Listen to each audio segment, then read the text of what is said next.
मांगड़ेवाड़ी में पढ़ती हूँ। मैं 8वीं क्लास में हूँ। मैं आपके सामने कोरोना वायरस की अलामतें बताने जा रही हूँ। नंबर 1 खांसी होती है। नंबर 2 सीने में दर्द होता है। नंबर 3 पैर दुखता है। नंबर 4 पसीना निकलता है। नंबर 5 ठंडी लगती है। नंबर 6 थकान होती है।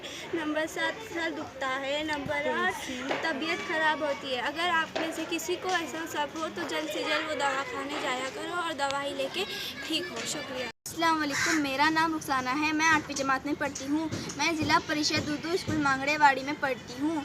मैं कोरोना वायरस से बचने के तदाबीर पेश करने वाली रही हूँ। नंबर 1 सफ़र से एहतराज़ करें। नंबर 2 जानवरों के साथ न खेलें। नंबर 3 समंदरी अशिया मछली झींगे वगैरह ख़रीदने मार्केट में न जाएं। नंबर 4 अपने हाथों को साबुन से बार बार धोएं। नंबर 5 हवादार रोशन कमरे में ही बैठें। नंबर 6 मास्क का इस्तेमाल करें। नंबर 7 सिर्फ पके हुए खाने खाएं। नंबर 8 बोतल का पानी ही पिएं। शुक्रिया। अस्सलामुअलैकुम। मेरा नाम उज़्मा है। मैं ज़ेडपी उर्दू स्कूल मांगड़ेवाड़ी में पढ़ती हूँ। मैं 8वीं जमात में पढ़ती हूँ।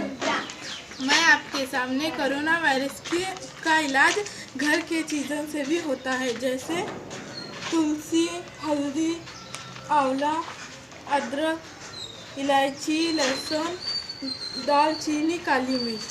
शुक्रिया।